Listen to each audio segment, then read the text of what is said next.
Good afternoon and welcome. This is the September 16th, 2024 work session of the Salisbury City Council. In the event of an emergency, we ask that everyone remain calm and exit through the doors to your right, proceed to the right and down the stairs. If the hallway is blocked, exit to your left, down the hall and down the stairs. Do not use the elevator.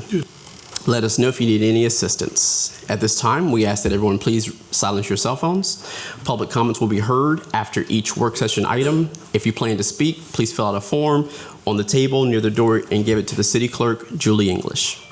We'll start it off with our city administrator with a proposed horizon modification. Good afternoon, Mr. Kitzrow. Good afternoon, Council. Thank you for having us. We do have a full house, it looks like, so excited to be here. We're going to do a couple things. First, I want to talk a little bit about how we got here and then talk about where we can go. It did, in the initial ordinance, adopting legislation, require around 3 years for us to do a check-in, see how the program was going, and also for any reconsiderations, which I'll conclude my presentation with some thoughts or things to consider.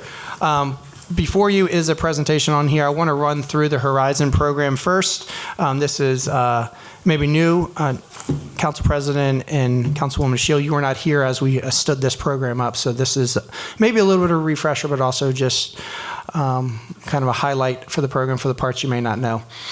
So when we created Horizon, the goal after meeting with multiple developers downtown was trying to kickstart development. What we realized is there hadn't been any large-scale redevelopment in downtown for years, decades even, and what would it take for us to really push it over the edge to have a investment in downtown? So we created the Horizon program, which was to make sure we got hotel or residential downtown, get heads in beds, get people waking up in downtown to really kickstart the economy and try to make the economy a 7-day-a-week. The program overview, as you can see, as I mentioned, was to accelerate construction in downtown. What we had determined at the time was the more people who were here and waking up here was going to allow us to have more opportunities for business. Having the city be open 24/7, 7 days a week, having breakfast, lunch, and dinner served in downtown. We had a goal of trying to add at least about 1,000 people who are going to be waking up in downtown Salisbury from what the current number was. This legislation was supported by the council and ultimately sent to the state for approval to adopt. And then finally, the county also had a comparable Horizon program, abatement program, that was to help also with subsidies on the county side. As you can see, the abatement was to help with taxes over the next 20-year schedule, which we'll jump into in a minute. Program eligibility, you had to fall within the central business district or the riverfront redevelopment, so essentially downtown. There's a map on the next page. And you had to focus on rehab or revitalization of a building or property. Additionally, as I mentioned, it had to be for some sort of multifamily redevelopment or a hotel.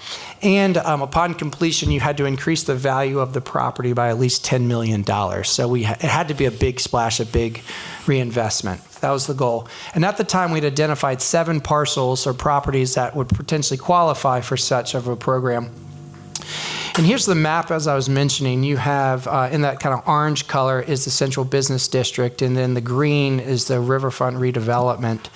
I highlighted number 5, the Ross, and you see the numbers. The Ross is the one project that has actually participated in the program, received an ordinance, and is in operation. The other ones during the inception of the program were ideas. Some of those are currently in different stages of planning or development.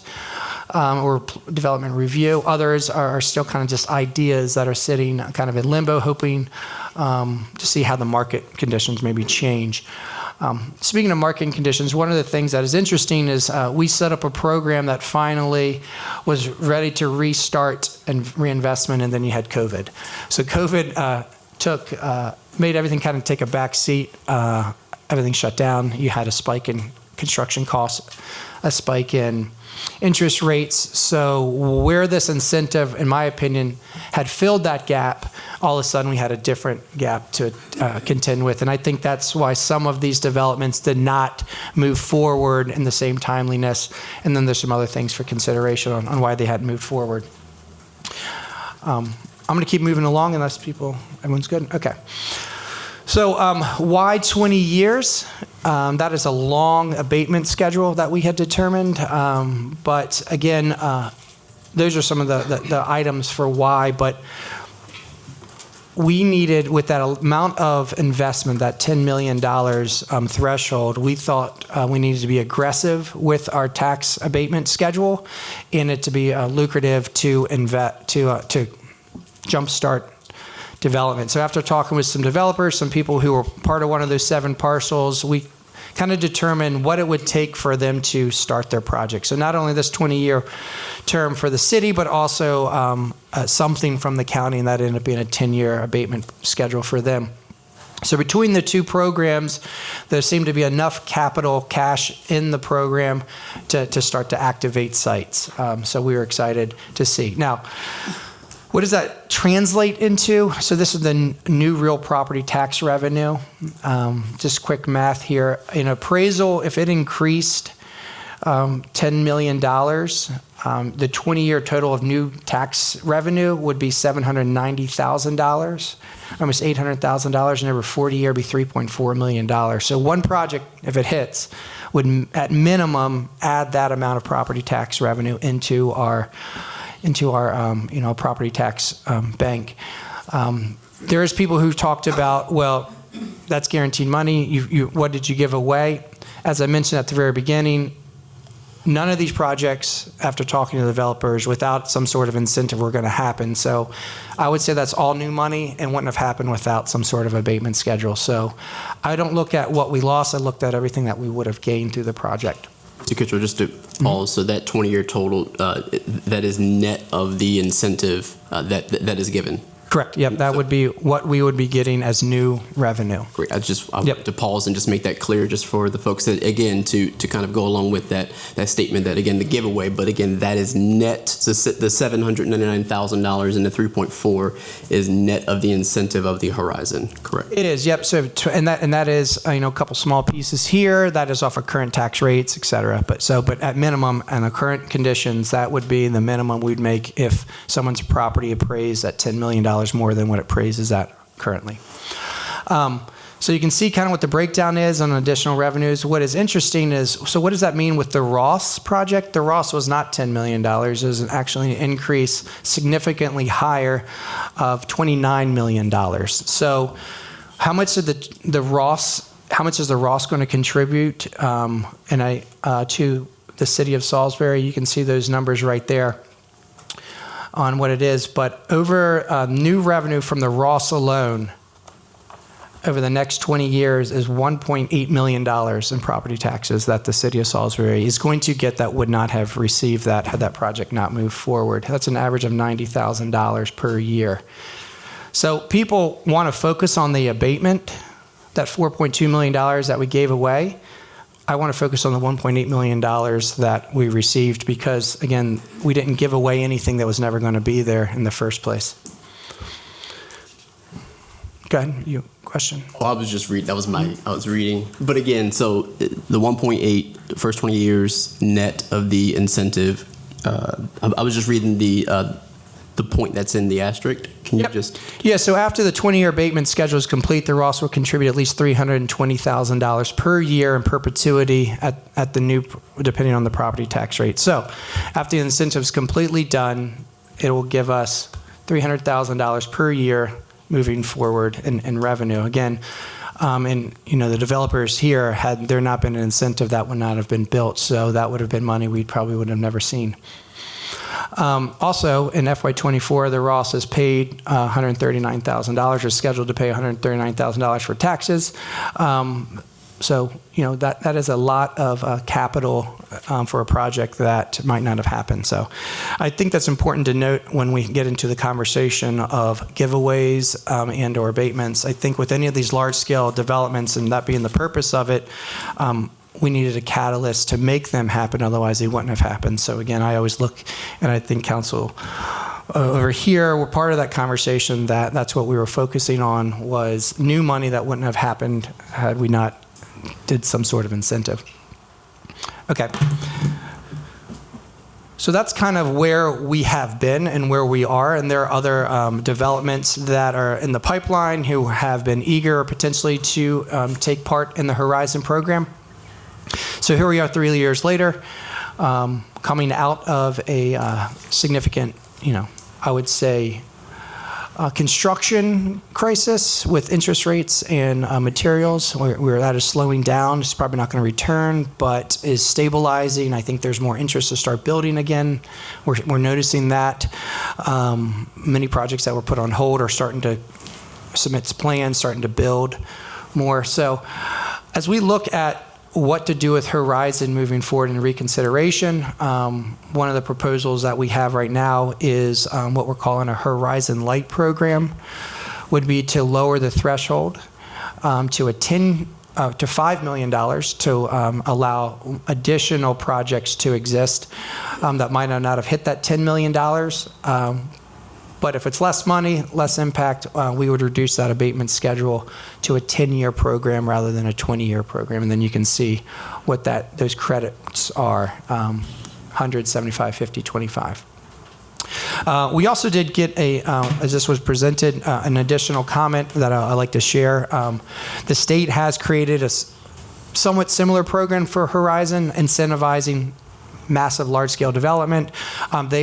But within their program, they are requiring an affordable housing component. So as we talk about this, if that is something of interest, if we're going to incentivize development, do we want to also require some affordability piece within that program? It's kind of at the last minute, so that's not included in my slides, but since it was a comment that has been presented, something also for consideration. So what happens? If we do nothing, we continue down the current path. If we modify it, we'd have to go through an ordinance to modify the program, expand it, reduce it, change it.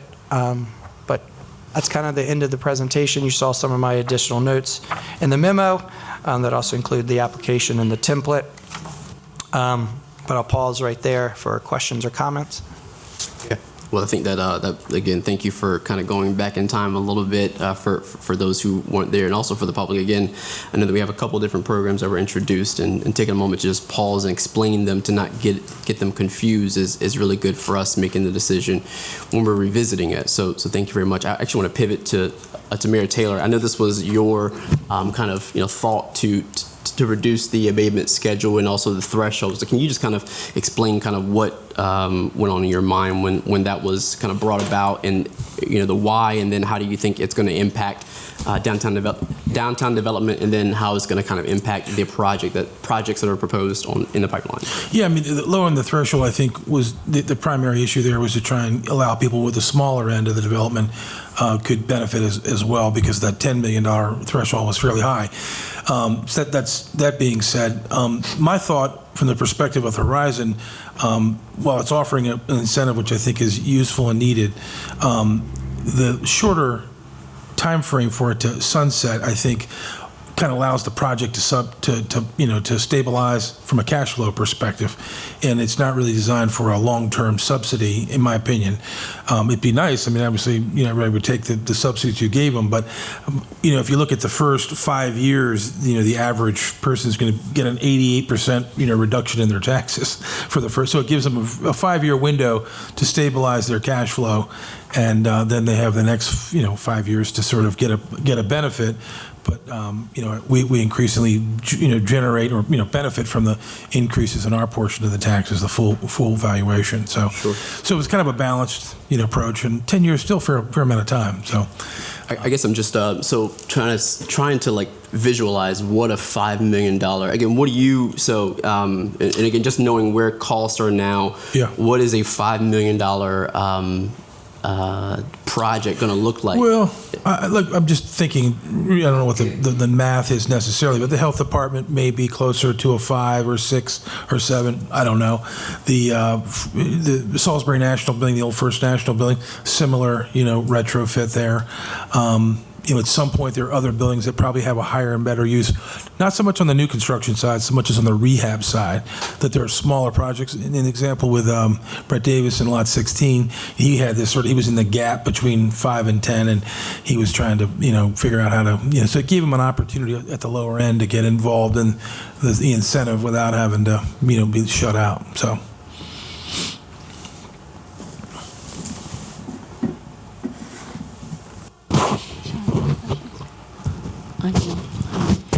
Okay, so what about the projects that are in the pipeline? How many we have in the pipeline? Is that, I know we had 7 possible sites. Do we have, 5 and, 7 in the pipeline? Okay. Sure. So in some level of, I'll call site design or submittals to our DID department. So something that would be considered more than just an idea. Marina Landing, that's the first one. 2, no. Salisbury Market Center, yes. But they've got some different incentive programs from the state, so I'm not sure if they're going to participate in this or not. Salisbury Town Center, Lot 16 are the downtown lofts, and then Lot 10 has been part of this conversation. They're looking at additional funding from the state too, in a different conversation. So how many of them have applications in with us? We've received one application, the raw. So there is a part of this that you need to, through stipulations, when you submit the application and you get it approved, you have the timeline starts. Right. So until we have things that are 100% approved projects and ready to go, there's no reason to finalize that project. So to preface what I said earlier, they're in different stages of review, but none of the other projects have a full site plan design ready to be issued permits at this state. I'd have to double check on Marina Landing. I'm trying to look back. But How is this going to impact the Ross? They've already got their building up. They've already had their application in. They are receiving the incentives. As of July of this day, they're receiving the payment. Through the 20 years. Yeah, once you're in, you're in. You're in. Okay, so that's the one we know it's in for the Yes. 20-year period. And then the rest seem to be variable depending on site plans and application completion and that kind of thing. Sure, yep. And eligibility for the current existing conditions, if this was to change, let's say today we said we wanted to reduce the threshold and the abatement schedule, there'd be a time when that would take effect, so then the newer program would supersede the older program. So then you would have to decide when that became effective, depending on people who are currently thinking they're getting something versus, a reconsideration of that schedule. Again, I just want to make sure I'm only speaking on what the city's planning on doing. I'm not sure what the county is, Right. how they are evaluating their portion of the Horizon program. Okay, thank you. Yep. If I may. Are there any, would any of these projects require that lower threshold? So based off of initial applications and speaking with developers, each one of these projects was identified based off of their initial concepts. They would be above the $10 million, maybe not so much the downtown lofts, well above. There's this other thing that is existing when it comes to how many apartments are allowed to happen in downtown Salisbury based off of special exception versus density, et cetera. So there is some additional restrictions that exist. But based off of when the program was set up and the initial concept drawings, everything would have qualified. The smaller projects were anywhere from, that 40, 50 units, and then you went up from there. So I think 1, 6, where the 2 and 30 would have been 3 would have been the smallest, the 10 to 15 million dollars, and then the others were 20 to 7, if completely built out, $60 million. Jeff. Being new, thank you for that catch-up. I appreciate that, Mr. Kitzrow. what comes to mind, the timing basically, is the Housing Committee meetings that Deshawn has chaired that we've gotten an amazing amount of feedback on. And this is not news to everybody sitting here that affordable/attainable housing is a real necessity right now. And my concern is other places, and Deshawn had shared Loudoun County, and I think Annapolis is another location where with these incentives, which I think are imperative because it gives the developers a break, gives them a reason to participate, that type of thing. My concern is that I think the taxpayers are entitled to have a benefit, and by that I mean the taxpayers are asking for affordable or attainable housing. So if that were part of this incentive, then you'd meet another need that is really paramount right now, not only nationwide, but here as well. So you develop a percentage that of the development that the developer is presenting that would be affordable or attainable housing.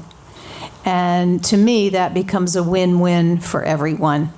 That's my only concern. As far as changing it from the 20 to the 10-year, to me, that's a nice, compromise if that's what, you and the mayor have decided with your experience and the rationale for doing it.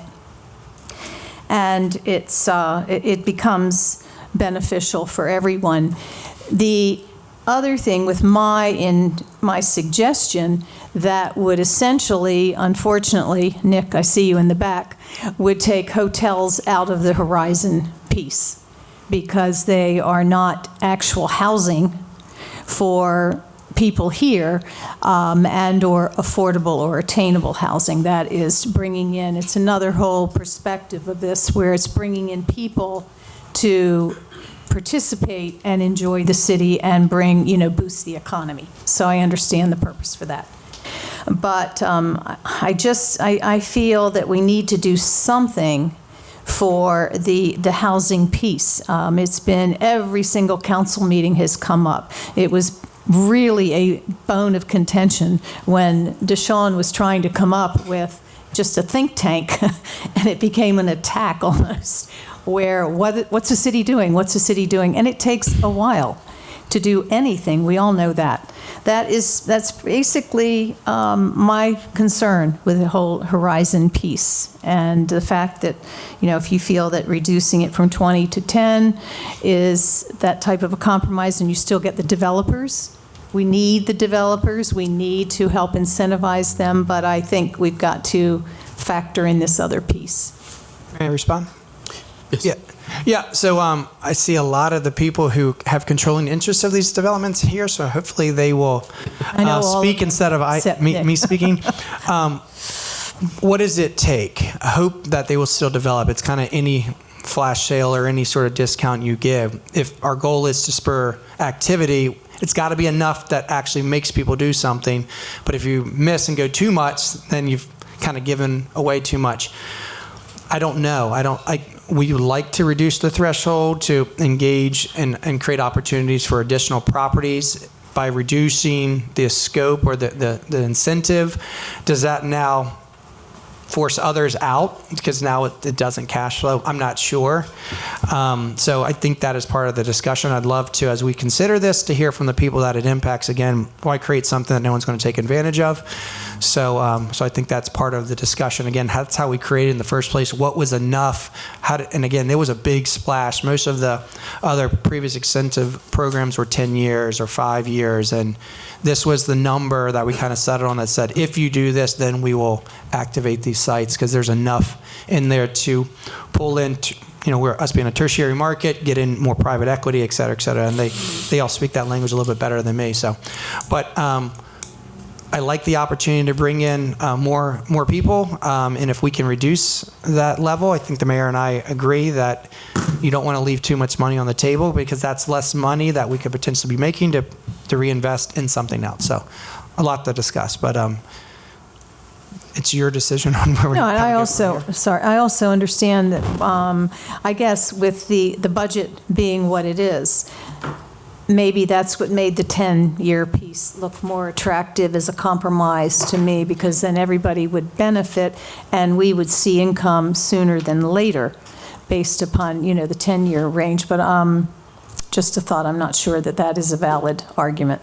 And that's a good segue to my piece, is that, again, if we, making this a fluid conversation with the community and those that are impacted, by the remaining developments, again, so if the proposed, whoever has interest in bringing those to Salisbury, if they've built their performer or whatever their operating, mechanism off the 20-year, reducing that, we need to make sure that it's a fluid conversation with us, the community, and the developer, because reducing that threshold, the threshold one may not impact, the larger scale properties. It makes it, of course, room for growth to add in more properties, but reducing it from the 20 to the 10, that could do some maneuvering with someone's operating budget. So we need to make sure that, again, and that's where we segue to your comment of what's our goal here. So if our goal is to make sure that these, whatever project it is, that we see to it that we're doing as much as we can on the city's end without hurting our pocketbook, then that's one thing. But if we need to figure out what our goal is, because again, reducing from 20 to 10 could significantly impact what the bottom line looks like. Yeah, one thing I wanted to add, I definitely believe in incentives for sure. But I think one of the things you got to recognize is that any bank underwriting, assume they're not doing this with full equity and they're borrowing some money, is going to do a cash flow analysis based on all of the expenses, fully maxed from the day one. The fact that they'd have a subsidy out of the first 10 years is a benefit, certainly, from a cash flow perspective, but it gives the project, and from a bank and from a developer's perspective, it gives them a little room to stabilize the project based on the current cash flow. So to say that, that if it doesn't work with paying the taxes, we got a different kind of problem. So what we're trying to do is just get them over the hump.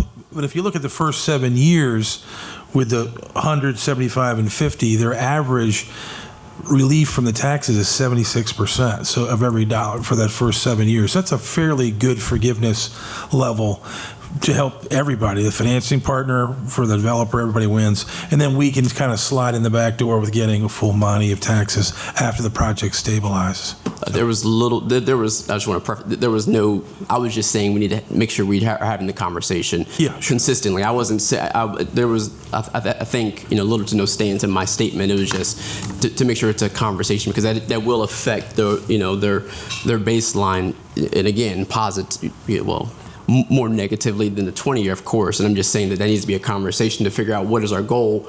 If our goal is to see to it, we need to make sure that this works, that our current model works for these projects here. If our interest is to not, we need to figure out what our goal is so that we are having the conversations with those persons. So I hope that is happening consistently, so that again, if we're modeling that. But I think adding in Councilwoman DeShield's piece is going to, again, it's a good complicated, but I'm not sure if this, and I don't know what your thought is, if the thought in adding some sort of affordability piece, or if this would be the mechanism to do that, or if that would be an additional legislation. Yeah, it's a little bit of all, right? So we get to create the program or the next iteration of it, whether it's the exact same program that exists right now and moving forward, new projects at the same threshold. Here's another eligibility requirement. So though you don't have to change your pro forma explicitly with your site plans, you do need to change who exactly is living there. So that's one thing to consider. Secondarily, I know we're talking about, or 20 and 10, or the question is there's always and. You have the option to expand the program rather than reduce the program. Selfishly, being the architect behind this, I want these spaces activated. I want to see things here. I want the businesses and the people who come down here to stay down here and live down here. So if it's a reduction, that will help us get there with the continuation of the program. If it is a change to activate and rehab more sites, I think about the Vernon Powell building. That was a rehab, but it probably would have fallen at that lower threshold.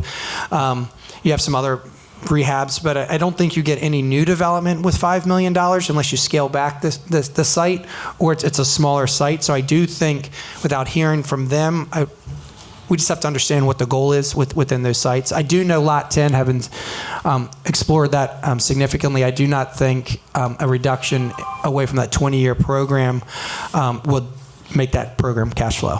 But the developer's here. He can also talk about that. The rest of them, again, I'd like to hear from them as part of this conversation. That's why this is a full discussion, and we're not completely proposing. That's why you don't see an ordinance. We're changing anything. I wanted to talk it out, hear from you all, and hopefully hear from some other people. But yeah, go ahead. Just around this, I don't see any of those interested parties here to make comment. Again, we don't want to put them on the spot. We'll keep this a conversation. So, just to round this off, so we have we have a couple more items here. What and again, in the interim of us the council and the mayor not proposing anything new, the existing Horizon program is in place, and so if we do, again, I just want to, if we do nothing, the current, we continue on for 10 years. The program sunsets in 10. It just says we need to reevaluate in 3. Okay. Which is around this time. So. And then if not, do you have any from the mayor's office and you all? Do you have any timeline that you would like to button up anything new, or is this just a whenever? I think we have in this thing proposed a Horizon Light as a consideration as replacement. So it's an appetite for council to see if they would like to modify the existing program or add any other additional components. I would like to. Since we do have. We're not. This is ambiguous, but we're talking about actual developments and that this is going to impact. I would like to see how, like the actual numbers, if we can work with those developers and the interested parties to see, okay, how is this going to work, and then what it'll look like for the city, with the 10 years versus 20 years, the actual dollars that's going to be impacted with the city. I think that would be a really reasonable request for us to do, so that we can see what the impact is going to be, of course, on the developer, but more so on the city and for the taxpayers. What are we looking at, and what is that going to look like? I think that's going to be, if the interested parties are interested in giving us some of the information to be able to kind of high level, 30,000 foot, be able to make that analysis. And one of the things that we've talked about too, and we more recently in the Housing Commission, was the idea of this set aside for low-income housing, which is a challenging, as I do the math, a more challenging balance. But could it be that we do 10 and 20 based on the set aside? That could be the deal breaker, meaning because one of the things I think when you're in Montgomery County or in Loudoun County, which we talked about the other night, you can hide those additional costs to the subsidy side with the market rate. In Salisbury, with housing costs fairly high anyway, and the income's not as boisterous as Montgomery County, it becomes harder to shed that cost over to the full market side. So where my concern would be, those kinds of deals would require more market, require more subsidy than not. In other words, you wouldn't get both. That makes sense. Okay. It's only my comments. Anything else that the council will add before we shift to public comments? Okay. One more thing. I heard Councilwoman DeShield talk about hotels, and I did want to circle back to that because I know that we've had plenty of impact studies on hotels that were totally full. We've got people on every event going outside of the city to rent hotels. And how is this going to impact hotels? We do need. Yeah, absolutely. Lot 10 is, scheduled or slated to have a downtown high-rise hotel. It would also change Horizon to Horizon, so I like the H remaining there. No, just kidding aside. The goal, originally, the initial concept, whether you live here or just wake up here, the idea of heads in beds, if you're waking up here, you're looking for breakfast, you're looking for dinner, you're looking for evening entertainment. I thought whether it's a hotel or someone who's living here, we're going to collect the property tax regardless, and I'm going to get the economic impact from the person who is staying and recreating or eating and hanging out in the downtown area. So, with that said, I think that's the only site that has, at this present time, been identified as a potential hotel location. I've not seen anything else at this. And I think the idea there is to not make a set aside because it is it's more of a commercial application than a residential one. Okay, yep. That's the idea, yeah. Yes, sure. All right. Thank you for that. We'll move forward to public comments on this topic. First, we have Robert Taylor.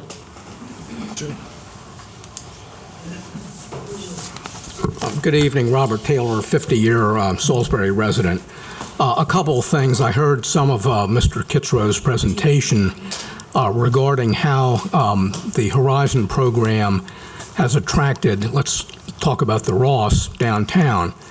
Yeah, the Ross has been attracted downtown, no question about it. Had that not happened, there are other places where that student housing project could have been built. For example, at University Orchard, which I was the attorney for about a dozen years ago, there's a second section there that could easily have handled just as many beds as at the Ross. That would have had no tax breaks at all. It would have paid the full amount from the get-go.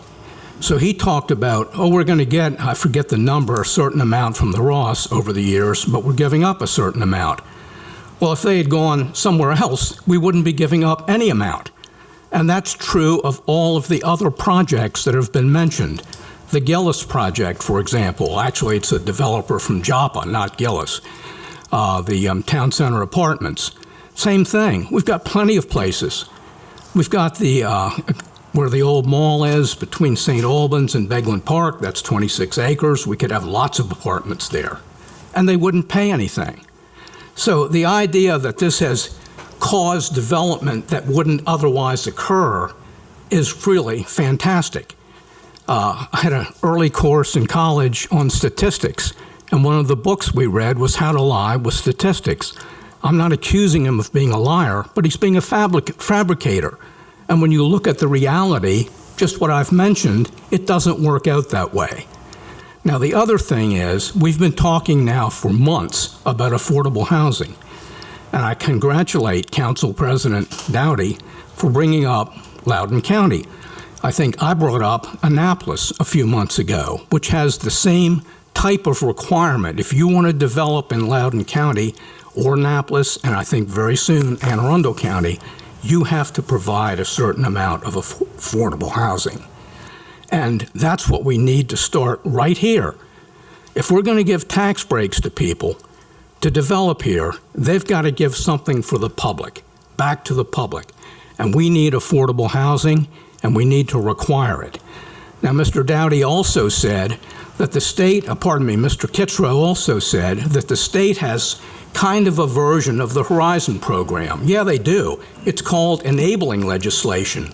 If it weren't for that legislation, we couldn't be doing this. That was amended this year.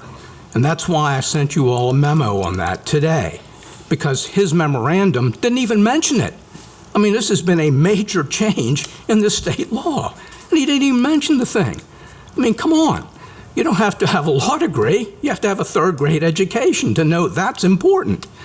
And they have an affordable housing requirement in there. It's pretty minor.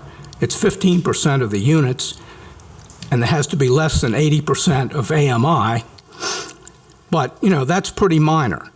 We could do something like we do for pilots here. I'm not saying go all the way, but if you want to get a pilot here, you have to have 60% of your units and under 60% of AMI. We need to do something like that, and we need to do it now.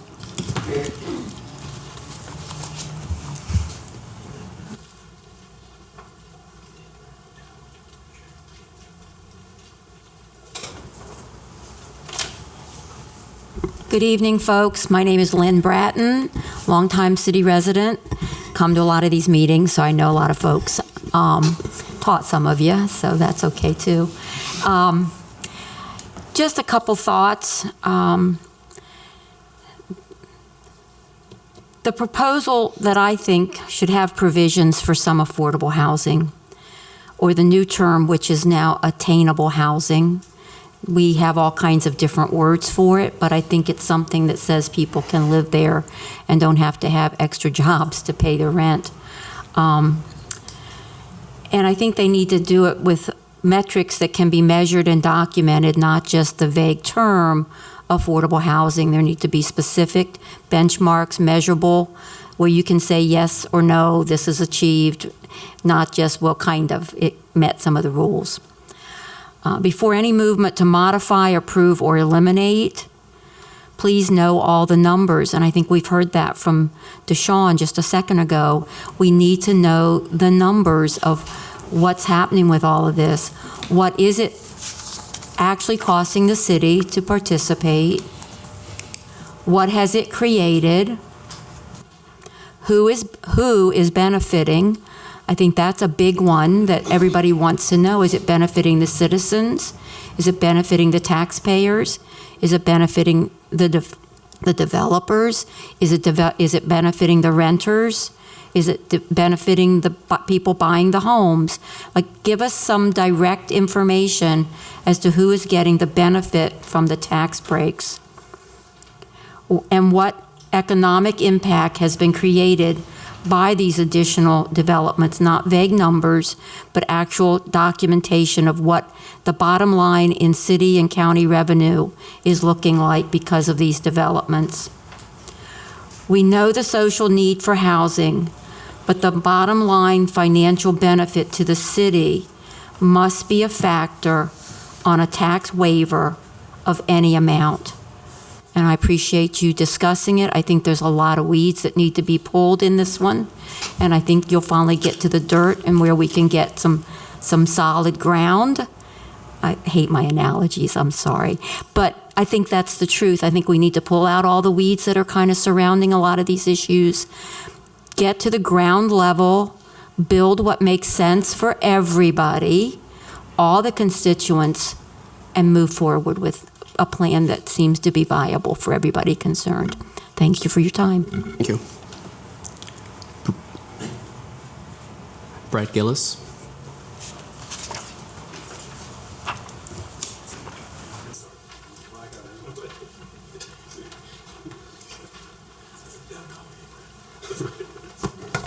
All right. Good evening, Brad Gillis, Tony Tank Lane,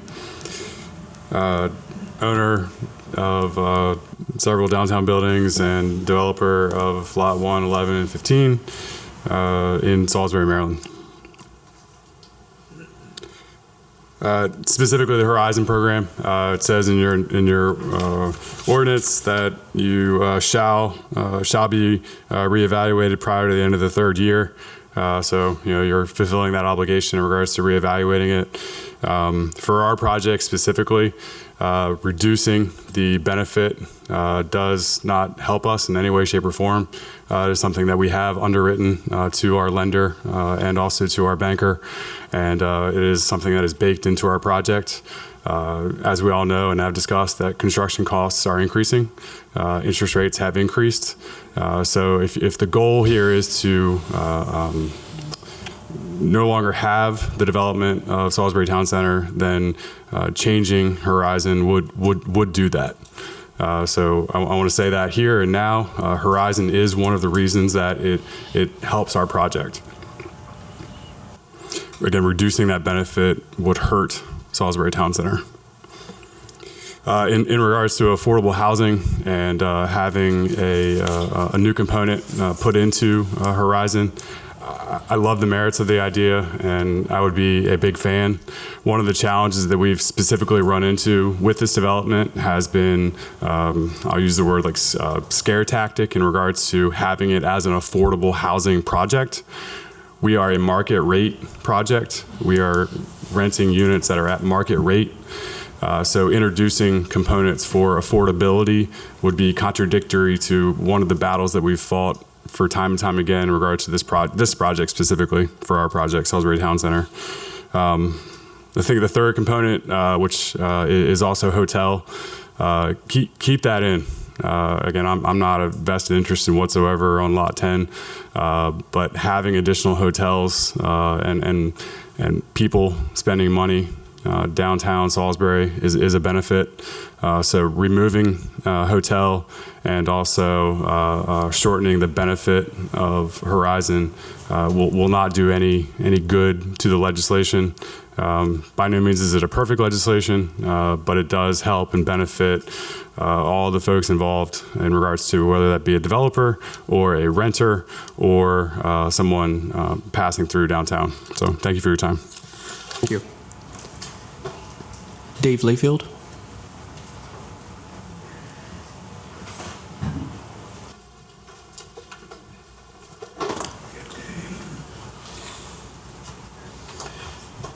Hi, I'm Dave Layfield. I live just outside the city limits. I own a few commercial buildings in Salisbury, and I also happen to be the only affordable housing developer headquartered in Salisbury, Maryland. My shop has 12 people dedicated to developing affordable housing all over the Mid-Atlantic. I've developed a few thousand units of affordable housing over my career. And I like what I'm hearing about wanting to incentivize affordable housing. There are creative ways to do it through moderately priced dwelling unit ordinances and working something in here, forcing Lot 10 and Brad to work an affordable housing component in could well complicate his development. And look, you're already complicating by proposing to cut it from a 20-year to a 10-year abatement schedule. I just did some quick napkin math, and you're reducing the capital infusion on day one to the property around 38% for that part of the stack. When we're developing, 20, 30, 40, $50 million real estate deals, there's $1 million comes from here and $3 million there, and so it's like putting air into a tire. You put a couple of pounds of air in and it's flat. You put a couple more, and eventually the tire carries weight. You start taking air out and it goes flat again. And these guys and my deals, the capital stacks require lots of air coming in at different times from different places, and you start taking it away. You take 38% away from the capital stack portion of the Horizon program, you're going to flatten the tire. So I would, and also with hotels, look, it's really hard to develop hotels. I tried to develop a hotel in Salisbury. It's hard to get them financed. So let's not strip that out either. If you want to attract more, sure, have a light program, keep the main program, allow the a $5 million threshold and a 10-year schedule, even though I think 20-year would be better for them as well. But I don't think by gutting this, you're going to encourage development. Thank you. Thank you. Nick Simpson. Hi, Nick Simpson, developer of the Ross and other projects in the area. They've covered a lot of the main points here, but I want to really highlight the program is designed, one, for cash flow when the project's complete to help a project stabilize, which is a very difficult thing to do when you have unknowns coming. For instance, the Ross started before inflation, before interest rates went crazy. All of the COVID came. These type of things happen to developments, and developers have to make forward-thinking decisions and take risks in our city.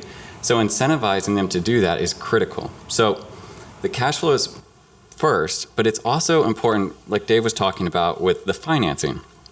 We have construction costs going through the roof, still have higher interest rates. They'll be here for a while. And when we're seeking financing today, our lenders are not giving us as high they're not giving us as much of the capital stack as they used to. So maybe before you could get 70, 75% of the total capital stack. Now it's probably 60, 50, 55. I mean, somewhere in that range, maybe 65 if you have a decent, well-placed project with a lot of strong backers. But that is a huge difference in how much equity we're bringing to the table. So what I had heard before was let's reduce the project or reduce the timeline, and that reduces the benefit. So when we go seek our financing, what happens is we have to go get an appraisal. And that appraisal is what we live and die by with the bank. It doesn't matter what the lender wants to give us. That appraiser is going to give us the final say. They're going to put a discount of 6.5%, a net present value discount on that. So they'll run a schedule out 20 years each year, and they're going to discount that and then say this is the net present value today. I mean, we're getting into a little bit of the technical finance behind how we get these deals done, but that is a huge hit to the value that we are able to show the lender to then get a higher loan. So these are technical little nuances that people are maybe missing. in the general public because you're not seeing it on a day-to-day basis. These are critical incentives to make stuff happen in a tertiary market. Let's not fool ourselves. We are not DC. We are not Baltimore. We have to have sticky incentives to get people to come here.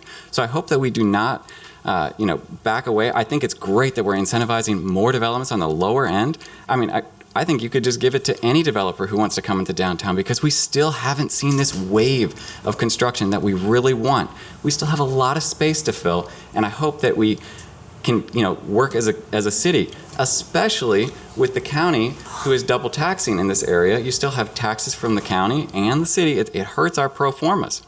So, I guess in conclusion, Horizon is a very well-designed program to help a developer get financing and get stabilized. So let's not forget that first component. I understand we were talking about we're going to have cash flow, but we need the beginning. Thank you.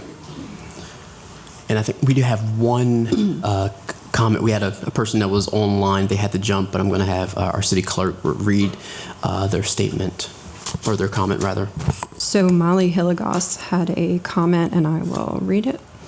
I appreciate the educational recap on the Horizon incentive. As a city resident, I support development in the CBD. The Horizon Light seems great if you can get a developer to move forward with that incentive. I also agree that an affordable housing component is critical to a sector of the population. Will you need to change density in order to ensure that developers can qualify with the DID? This is my comment. Thank you. Seeing no other public comments, no other questions, thank you, Mr. Kitzrow. We'll keep this conversation going. We'll take the public comments given, and we'll make sure that we keep this fluid. So thank you, Mr. Kitzrow, for providing that background. Yes. Moving forward, we'll move to our Downtown Salisbury Business Alliance with a presentation on the market development project. So invite up Nicole Blackwater and Nicole Rogers. Lauren Gilmore. And Lauren Gilmore.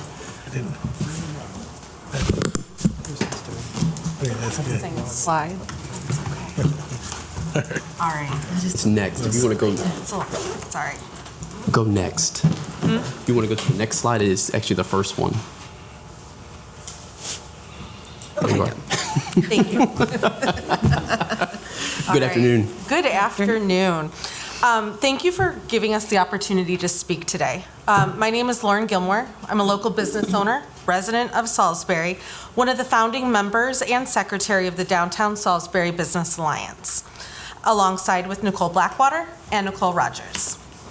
One thing you guys may not know about me is I lived downtown from 2014, end of 2013 until 2018. Loved it so much, I decided to keep Soul Yoga here when I took it over at the height of the pandemic. And that was truly a challenging, maybe stupid time to buy a business, but I did it. And with hard work and dedication, I transformed it into a thriving community and a successful business. This experience gave me a firsthand insight into the challenges and opportunities that downtown businesses face. On behalf of the Downtown Salisbury Business Alliance, I'm excited to present the Downtown Salisbury Market Development Project. It's an initiative designed to provide essential support for the sustainability and growth of small businesses in our downtown area. So through this initiative, we aim to provide crucial financial assistance, workforce development, and marketing support, all of which will be enhanced by the adoption of a density code amendment. The higher density in our downtown will bring more residents and in turn more steady foot traffic, boosting local businesses and fostering long-term economic growth. Oh, okay, well, we're gonna go back and then we're gonna go forward, all right? Okay, lies. Okay, here we are. So we are here to introduce to you the Downtown Salisbury Market Project Development. It is a strategic initiative focused on business sustainability and growth in our downtown area. As the Downtown Salisbury Business Alliance, we aim to unify businesses and developers to create a vibrant and sustainable downtown. Now this slide. All right, so Like myself, most of our business owners are women between the ages of 30 and 45, often juggling full-time responsibilities of the business while managing and maintaining additional jobs, or in my case, a full-time career, to support their families and livelihoods.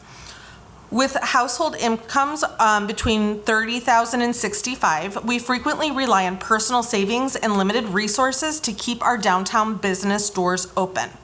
It is dedication and personal sacrifice that makes our downtown unique and vibrant. However, without additional support, many of these business owners will continue to struggle. And that's why the Downtown Salisbury Market Development Project is so critical to provide the financial and operational support we need to help these businesses succeed in the long term. Okay, and here we go. All right, so over the past 2 years, we've seen several businesses close their doors or relocate out of the downtown blueprint. And many of those businesses were owned by women and minorities. Many of our business owners are struggling. This cycle will only continue without action. And as you can see, business closures are increasing yearly, with at least 20 businesses closing their downtown doors over the last 2 years. All right, so we're here today because we believe that we can break this cycle. Our comprehensive plan and the Density Code Amendment will play a key role in the transformation. By increasing the number of residents living downtown, we will provide struggling businesses with a stable customer base and create an environment where both new and existing businesses can thrive. All right. So the key to breaking this cycle is uniting businesses and developers to revitalize our community. And a crucial part of that effort is supporting the Density Code Amendment. Higher density will attract more residents to live, work, and invest in downtown, creating a sustainable ecosystem for long-term growth. If I had never lived downtown, it would not have had a special place in my heart, and I may not have invested to stay. Okay, so this is the fun part. Our initiative is structured into 3 phases. For phase 1, we're going to seek investments and endowments to fund the Downtown Salisbury Business Alliance. And you're going to notice that there's a check mark there because we already secured our first endowment with more to come. So check that off your list, y'all. All right, phase 2, we're going to support existing businesses by creating revitalization programs such as our Business Sustainability Fund. This fund will enable established businesses to apply for financial assistance, helping them remain resilient and adaptable during future development projects. I kind of wish that was around when some of the construction had been happening with Soul Yoga, and I wouldn't have had to put some of my own money into it and, you know, not be able to do other things around my house, you know, and do other projects. Anyways, we're here to change that. Phase 3. Finally, we're going to incentivize new businesses and support ongoing projects.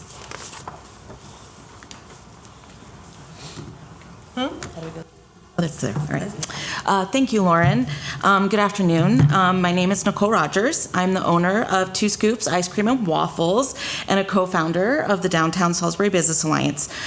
This project is a culmination of months and months of research, honest conversations with local business owners, and thoughtful consideration of all the past, present, and future downtown Salisbury businesses.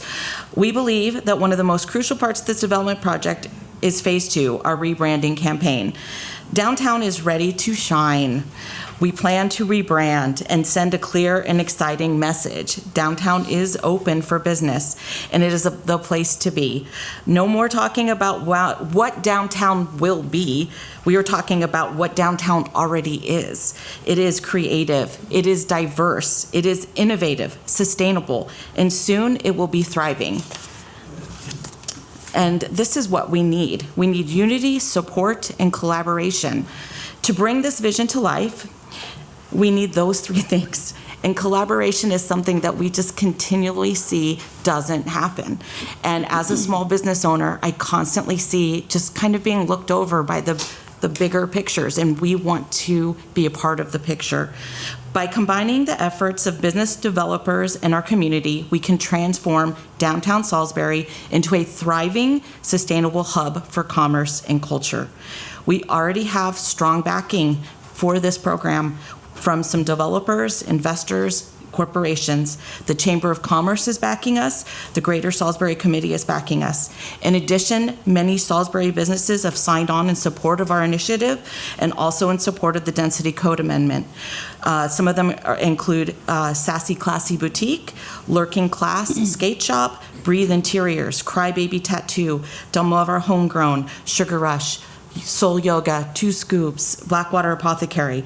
Supporting the Density Code Amendment in this project initiative is supporting our small businesses, and it is critical to breaking the cycle that has held downtown Salisbury back, let's face it, for decades. Higher density will bring more residents to the heart of our city, providing local businesses with steady foot traffic. It's the beds and heads, it's the feet on the street. Creating jobs and opening up new growth opportunities. We need this transformative change to energize downtown and turn it into a vibrant destination where people want to live, work, and invest. We want to be able to rely on you, City Council, you, the mayor, to support these things, the density amendment, and this bold initiative. And we gave you guys the information and copies, or we have it, and copies of many leaders and businesses that are supporting this initiative. We're really excited, and we're the people that are downtown working and seeing people not come into our businesses day after day. We're the ones that kind of know what's going on right there on the street for the small businesses, and we need your support on this. Do you guys have any questions? Listen, well, first of all, I want to thank you for the work that you all have been doing with the Downtown Business Alliance. I've seen you I've seen the tireless work that you all have been doing. So thank you. I want to pause and thank you all for that.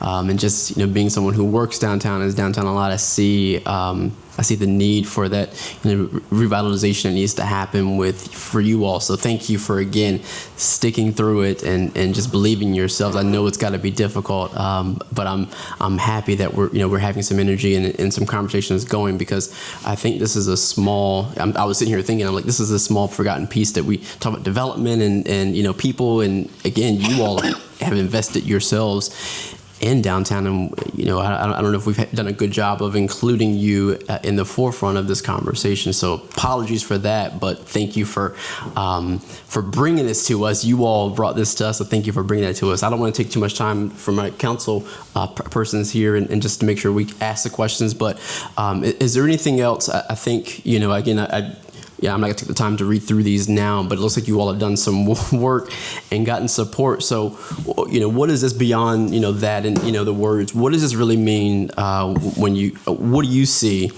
and why are you sticking through keeping your individual shops downtown? What do you see the next 5 to 10 years? And how do you see that change? And we just talked about actually the developments there. What do you see for that? What's the vision you see for downtown Salisbury and Salisbury thereout? Absolutely. Is it okay to respond? Yeah. All right. Hi, I'm Nicole Blackwater. Thank you so much. So what we started initially a year ago became such a huge movement because both of us really see the potential in what downtown can be. And we know that all of our, neighbors all feel the same way. We see what downtown can be. We've also seen downtown be busy, so we're in it because we've seen that. And one of the biggest things and one of the biggest critical parts to this whole plan is having more people that are employed downtown. It's a really critical part of making sure that there's people around downtown, and also people need jobs. Does that make sense?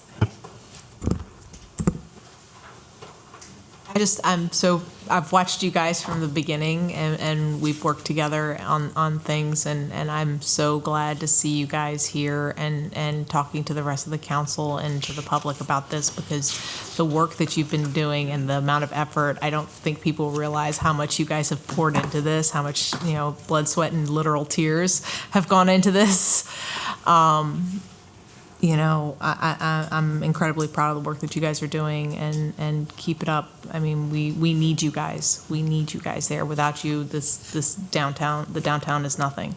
So, I think our alliance was initiated or started because we were all worried. We were seeing our friends close their businesses, and so we knew that we needed a seat at the table because we realized that we weren't there, and we felt like our voices weren't being heard. And so we really appreciate the opportunity to be here, and the fact that we've had such great feedback from so many people downtown, businesses. I mean, it's definitely been a positive, and it's helped us to feel confident in keeping our businesses there.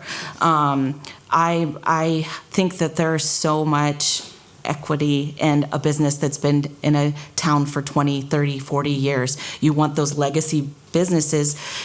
A landlord can rent to anybody, right? I move out, Two Scoops moves out, another ice cream shop moves in, but there's something really, really important for a town that has these businesses that have been there for decades. And we want to stop the cycle of businesses leaving, which I mean, there's not a lot of us that have hung on more than a decade, maybe a couple, it's a handful. So thank you. And I do want to say, with the Ross opening, I didn't think it would have that big of an impact on Soul Yoga, but we have 7 new monthly members because of the Ross opening. And I can't, seeing those numbers and then thinking about other potential that could happen downtown, I can't wait to just see the growth of even the Soul Yoga community, which is strong and wonderful. And I cannot wait for even the potential to see us expand downtown, because I wouldn't take it anywhere else. Good. Yeah, I was sitting here, just as you said that, I just thought about my frequency to Mojo's, only because I work very close to there, and I need to probably just have a route from my direct deposit, just go to them. But you're right. Again, I'm if I need lunch, I go right across the street or to Rody Joe's or to all the Mogan's and all those businesses downtown. So that is crucial. I have one more question. I want to make sure that the council person is next to me. But my question, and I think you can speak to it. I'm not sure about the tenure for you all, but what caused this shift? I know that when there was that the reconstruction downtown with the plaza and this shift there in the construction, and I know that it's been a concern, and we've heard it kind of in the background with some of the members of the community, is that with having some of these potential developments, it's going to directly and gravely impact the business owners, and no one can get to them. And so what caused that shift to change that now you're supporting, but also in phase, I believe, 2 and 3, you're actually going to provide support for those businesses who may be struggling or not reaching their full potential, and then also bringing in new businesses. What caused that shift there? That is a really good question, because for a while I did consider moving Soul Yoga out because the street construction, no one could get to me at all. It changed, I'm not gonna lie, it changed when I saw more businesses opening downtown, because Blackwater opened very soon after I took over Soul Yoga. Two Scoops opened. I had worked at Angelo's while I lived downtown because I needed a second job. And I was like, why not walk to work? That would be so cool. I wouldn't have to drive anywhere. And it was seeing more businesses open where I was amongst like-minded people who wanted to support Soul Yoga. The first thing Nicole asked me was, what can I do to support you? Nicole Rogers, when she found out that I had taken over Soul, let's collaborate. The amount of collaboration that everyone wanted to do, even Brian Whipple at Lurking Class, Lauren, I'll make your shirts for you. It was that community downtown that I had saw develop within the downtown businesses made me want to stay and want to support the other businesses. So I'm not just here for myself to, being selfish. No, I am here. I want I want Breathe Interiors to survive and thrive. Delmarva Homegrown, y'all go get yourself a plan. Girl, I'm already there. Yes.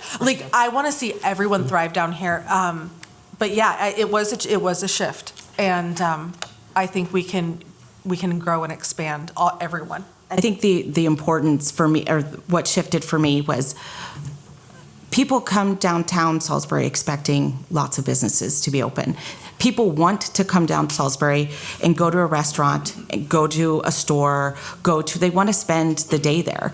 And often that doesn't happen because they come downtown and there's one business open, two businesses open, and there's not enough reason to stay. And so I feel really strongly that these developmental projects is what is going to change that. And more people living in downtown Salisbury will mean more people are working, which means there's more people walking around, which means more people will be incentivized to open and lease and open new businesses. I'm currently in the process of opening another business downtown. So I am definitely invested, and I want to see other businesses opening. And the only way forward is not backwards, because that's what Salisbury has constantly done.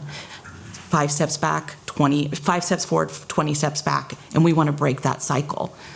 So, thank you. Yes. Thank you. Ms. Downey, Yes. I'm very impressed. Thank you. The thing I'm most impressed with is the absolute cross-section of support. It's from a variety, it's a cross-section of support. And definitely what the council has been saying for a long time. And this is really good information to validate our efforts and keep moving forward. That's our goal. Thank you so much. This is very impressive. Thank you for bringing this to us. Very much. Yes. Is it okay if I add on to that? Yes. I just wanted to note that the support that you see in that packet was received over the last 4 days. Oh, wow. It's unbelievable. It's a nice cross section of a variety of people who are invested. It's very nice. I think it sends us a direct message. Yes. Thank you for taking your time. Yeah, Absolutely. Well, into this note, I think you just said it and it jogged. So I visited Houston a little while ago, and my thought to my friends is I said, I want to stay downtown of Houston. I don't want to drive everywhere. I want to walk to wherever. So I looked it up. I was a planner in that. I looked it, and when we stayed at our hotel, we walked to Main Street, walked to the coffee shop, we walked to a donut shop.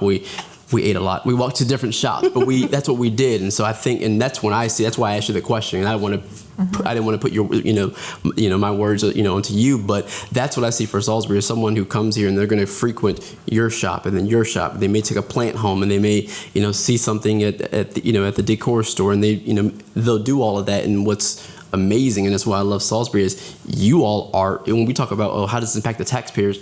You all are the taxpayers. You I know you're an educator. So you work in our system. You live here.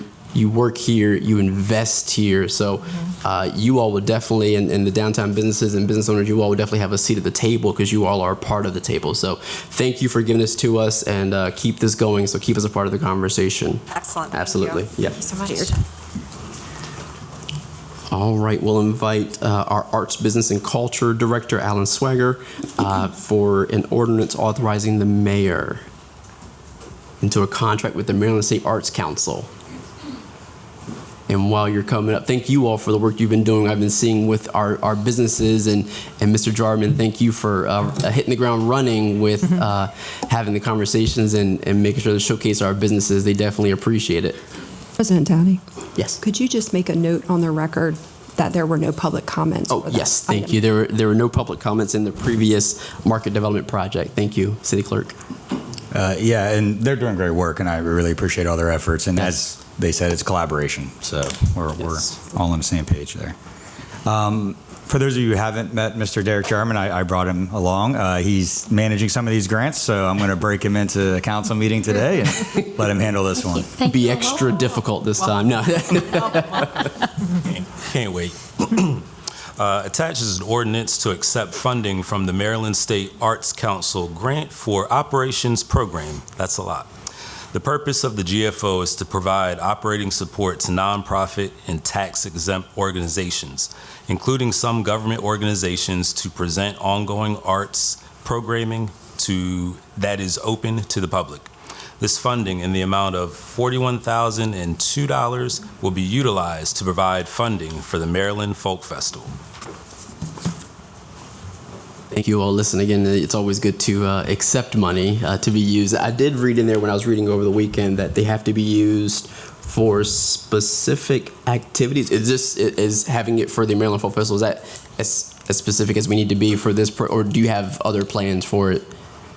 For this current round, it is specific to the Maryland Folk Festival. Good. It is a 3-year cycle. Okay. At which point we can expand. We can add to it, which would actually increase potentially the grant funding for other activities. But for this round, it is for the Folk Festival. Good. Council, any questions, comments? No. Okay, good. Seeing no public comments, Council, we have the consensus to move this forward? Yes. Great. Yes. Thank you all. And I think this is the third time we've seen you for Folk Festival, bringing us money. So we like to see you. Keep So coming. That's what we do. Keep coming. Hey, you. and I would like to say, hopefully everybody's out there this weekend. 6 o'clock on Friday is the kickoff, right outside in the street. So Great. Come and dance in the streets. Thank you. Yay. Thank you. Thank you. You hear that, Councilwoman DeShield? Come and dance in the street. Yeah. All right, our final item for discussion, we'll bring up Chief Mindshine and command staff for tow fees discussion.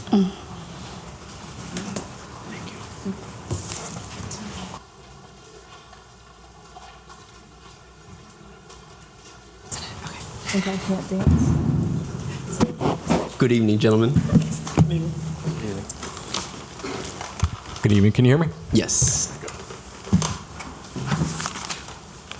All right, so walk us, I know this came about, and I appreciate you all lending your time. So we had a couple of, and if you just give us a high-level overview of how we got to the figures for the tow fees, and then just we'll kind of just have that discussion there. I know we approved the fee schedule back at this budget, in the previous budget, but just kind of go over how you all arrived at some of those fees that the tow truck operators have, and then just kind of the mentality there. I'm going to defer to my administrative commander just to give us an overview of the fees, and then we can have a further discussion of how we kind of got it. Great, thank you. All right, thank you.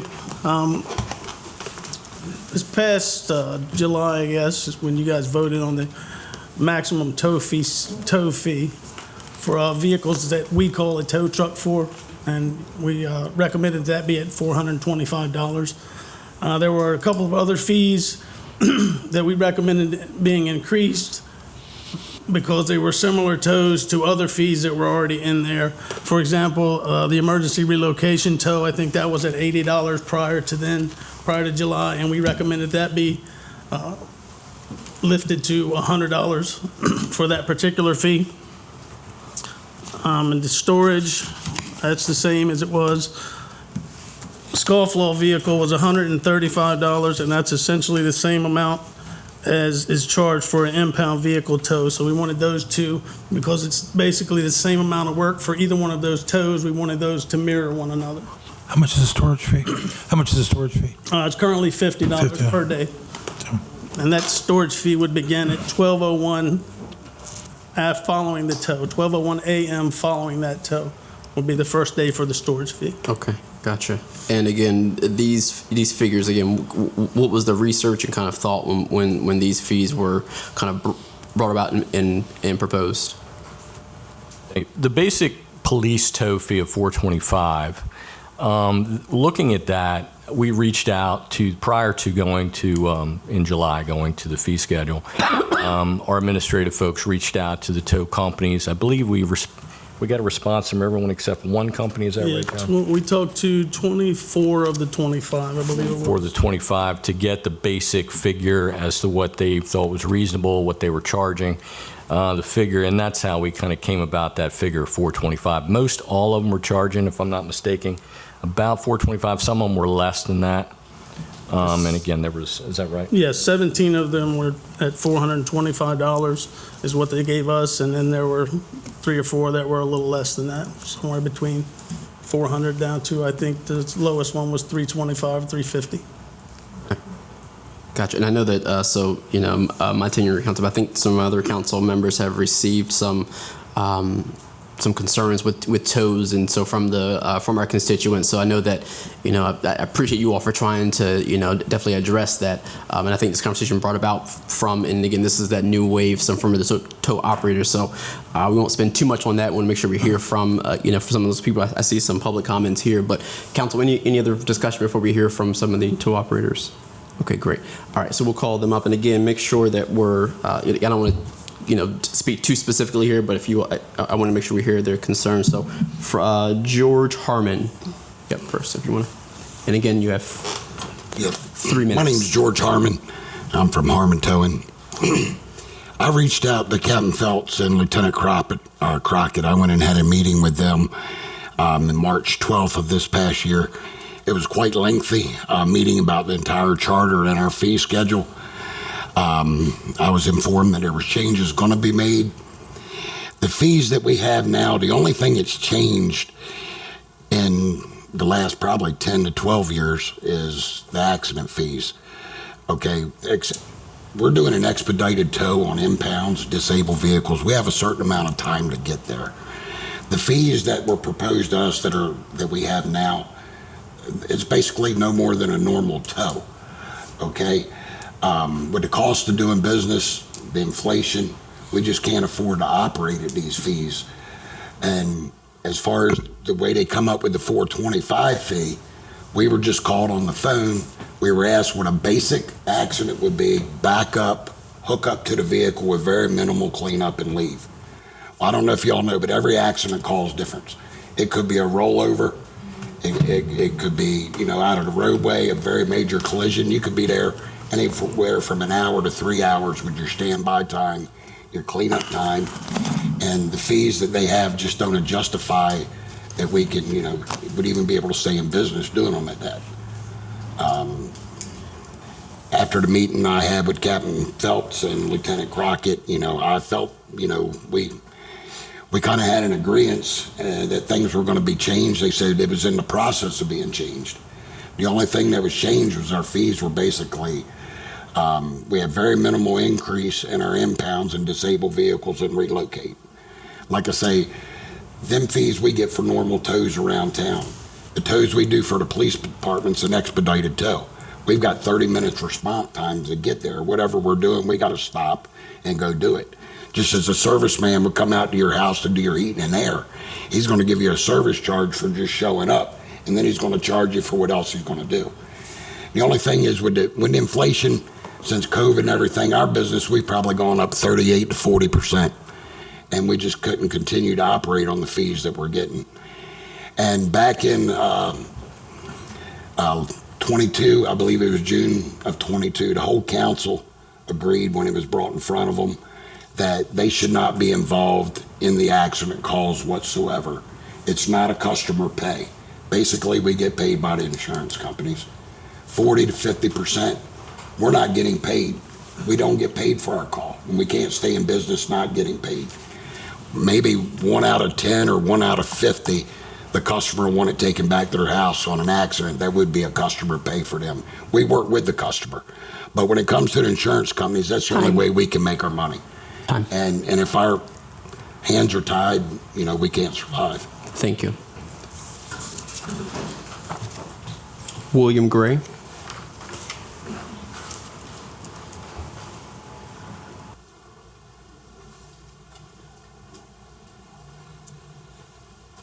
My name is William Gray. I live in Somerset. I have a tow business on 425 East Vine Street, Salisbury. I had actually called and spoke to a few people about the prices, and before I called outside the police department, I did try to call Barry Tucker and Ken with no response back, still to this day. The person I did speak to, we discussed about the tow fees, and the way it's written, it's not real clear. So August, I'm gonna say 16th, I don't think that's the exact date. I did an accident tow. I was called out on by Barry Tucker for that accident tow because of additional charges that was allegedly that I could not charge. You know, we need them extra fees, to be honest. I just got a bunch of little points I just kind of want to touch on. The storage, the next day storage, you know, once we hook up to that vehicle, it is our responsibility. You know, it's kind of like dropping your children off to daycare. You don't leave them there overnight and not pay for that day. Another thing I kind of want to touch base on is the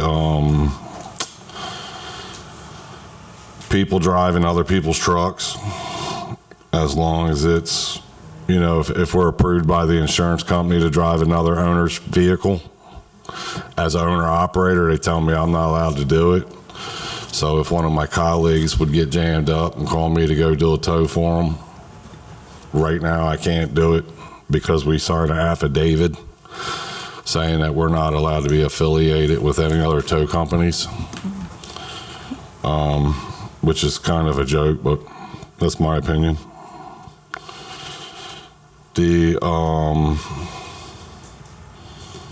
Really, I'm just asking to, you know, quit stepping on our throats for the accident tows and remove the affidavits about the affiliation and the next day storage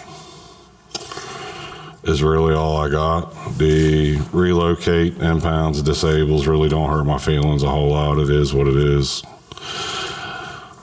Most time they're usually customer pays anyway, so that's really all I got to say. Thank you. Thank you. Is it Shannon Bauer?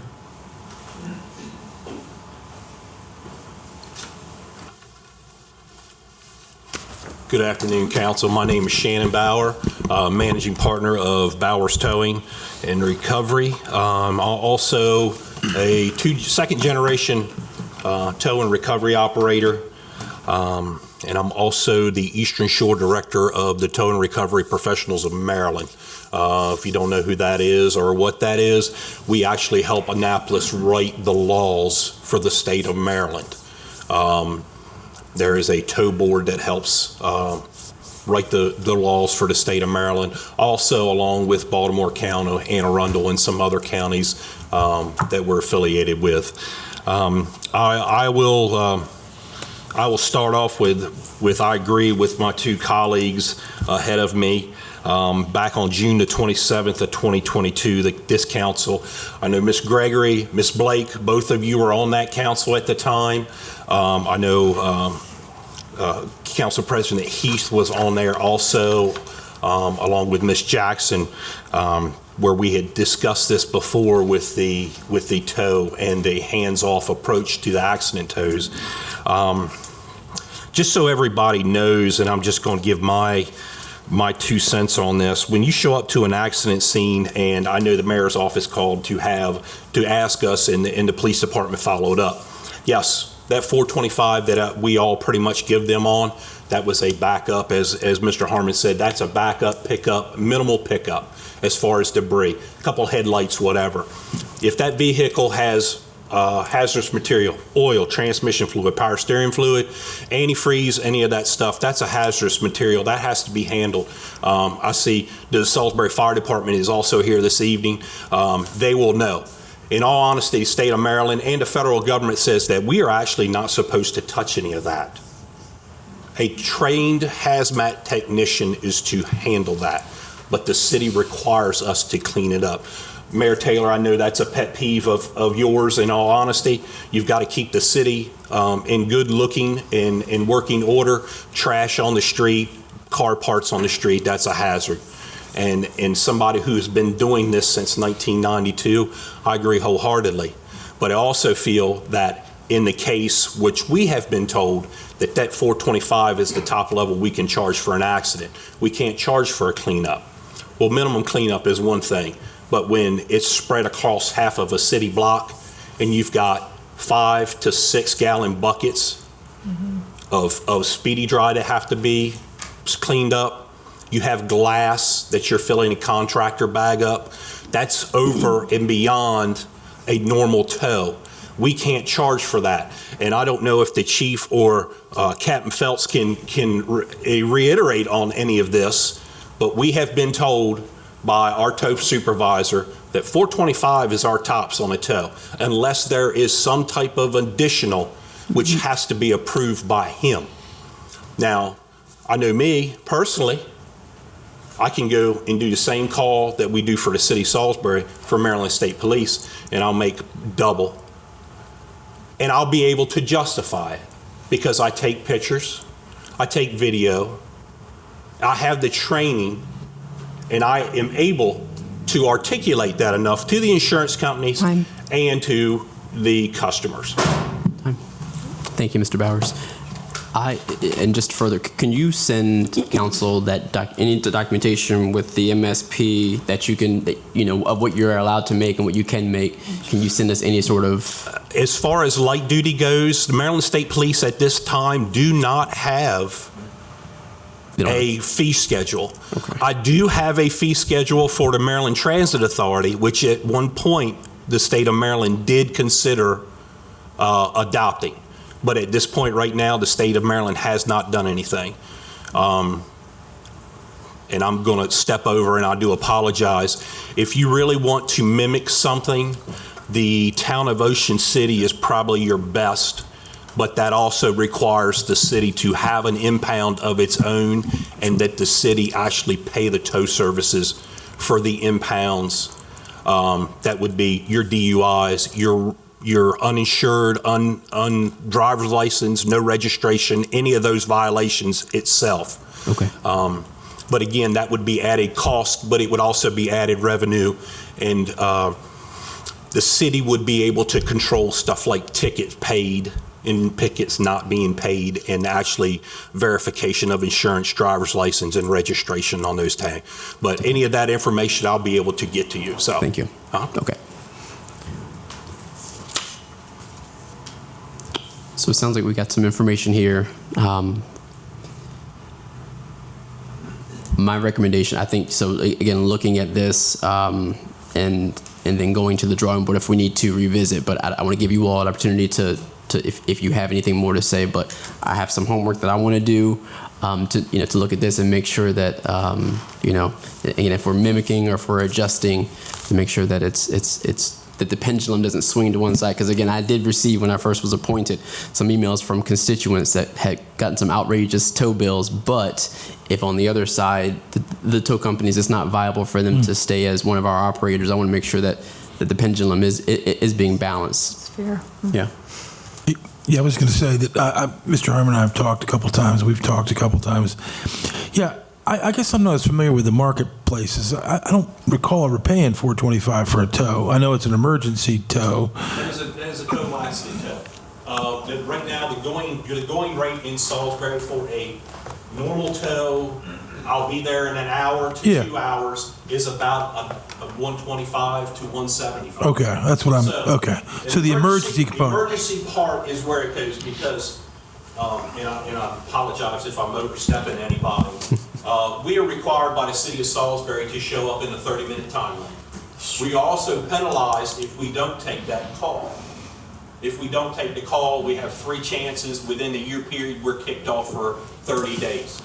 And the second part of that is that some percentage of the people don't pay. So in order for the whole thing to work, is that why you're up in a little? 50% is about what we get paid for. And so just, I don't want to keep, because again, we're not supposed to talk back and forth, but this is good knowledge. So what I think, if you all, and so give us as much of this documentation. So if you have these 50%, or if you have these numbers that you're showing that either insurance companies or the customers aren't paying, that helps us to be able to make a decision to amend all of this. And if you can just show, so the more you give us, because right now we're just, again, we don't know. Again, I'm not in your shoes, but I want to make sure that you all are continue to be operators. And again, we do have that 30-minute time. I know that all of that, but you all are pretty good. You have a system. So we want to make sure that again, I want to reiterate, the pendulum swings the right way. So, give us this information to help you all out. And that way we have this conversation between, SPD and our, police department, or council, and the mayor's office to make sure that it's good. Yeah. I'd just like to comment that What sparked the regulation of the 425 and other Ts was complaints, as you mentioned. I mean, we got complaints from some folks in this room, right, as to tow fees that were in excess of $1,500, $1,600 for a tow. And going back on it, looking at it, it needed to be reviewed.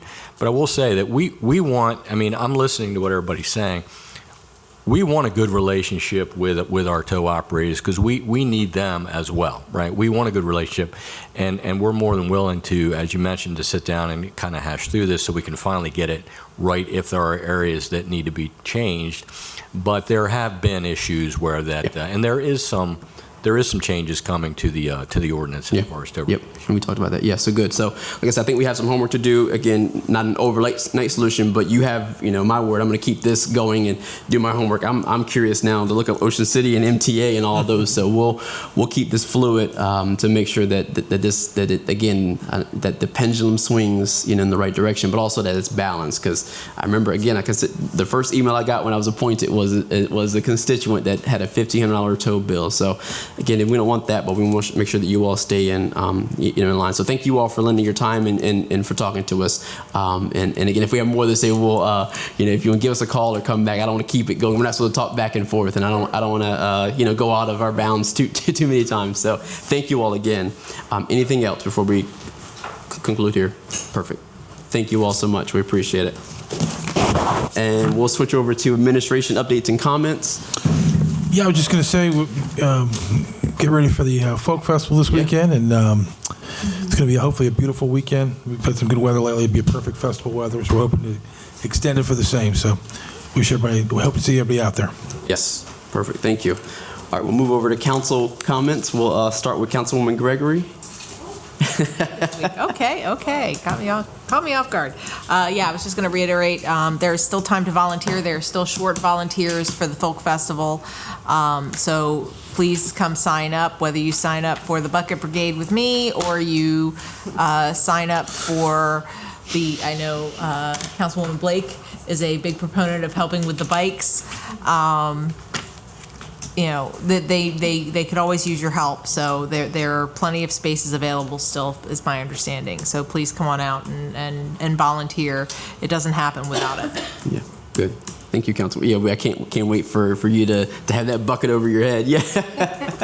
Councilwoman DeShiel. We spent 2 long days, Friday and Saturday, the Eastern Shore Mission of Mercy, when we took over the entire Civic Center. And just so you have an update, we registered 1,108 patients. Ooh. Wow. Not all of them checked out because some did not necessarily qualify for procedures. And we had signed up 1,050 volunteers. But we had a little, you usually have a 10% for whatever reason not able to show, but 930 volunteers made it work. Wow. And I want to shout out to Nick. Wow. Nick, our own newbie from New York with the city. He signed up for the breakdown. And that meant he just looked at it and he kept saying, these, this 100, 150 dental chairs, they won't all fit in one 18-wheeler. Well, guess what? Everything on the floor went back in the 18-wheeler because there's a system. So it was wonderful, and it's probably the most worthwhile project I have ever been involved with, and have been involved with it for quite a while. So. Well, good. Thank you. Thank you for your work you've been talking about for a while, and thank you for your work. I saw the posts and everything. So thank you for lending your time over there and doing that, all in the name of, again, healthcare, for all. Again, it shouldn't be a matter of, anyone's background or status. So thank you for being a part of that. Council Vice President. Oh, thank you. I just want to thank people for their continued prayers and support. Me and the puppies are getting settled. It looks like I'm just going to pray that I can get back into the house by the end of the year at this point. So we'll see how all that goes. I was definitely going to mention about the Maryland Folk Festival this weekend. Hope to see you all there. Please donate blood. We're always short in this area. Consider being an organ donor. Good. Thank you. Thank you, Council Vice President. Again, thank you. I'll say it every time. Glad we're here to celebrate. I know it's not, your ideal situation, but glad we're celebrating you and not memorializing you. So Thank you. thankful to have you here. Couple things. We want to make sure that our thoughts are with Councilwoman Jackson again. I know she has a small, procedure that she's sitting to. So make sure you keep her in your spirits and lift her up. And we'll make sure we won't bug her too much this week. Give her a small break. So again, we thank her for that, and our thoughts are with her. And then I missed it last week. My mom had a birthday last Monday. So I did wish her, but I was gonna mention it here. But I called her, texted her. She's in Georgia, but I was going to mention it here, and I forgot as soon as we ended. So I want to say happy birthday, Mom, for everyone to see. Everyone knows that I love my mother dearly. So again, happy birthday, Mom. And I think that's about it. Our thoughts are with the town of Ocean City and those there. I know they had a small tragedy again this past week.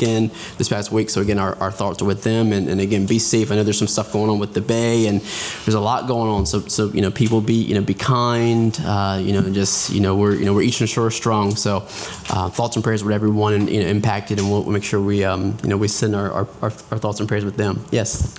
I would just like to say this time next week, we will have a deputy city clerk. Oh, yes. Yes, we will. Yes, so we wish them luck, and we'll make sure to introduce them when the time is right. So, yes. And with that, this meeting is now adjourned.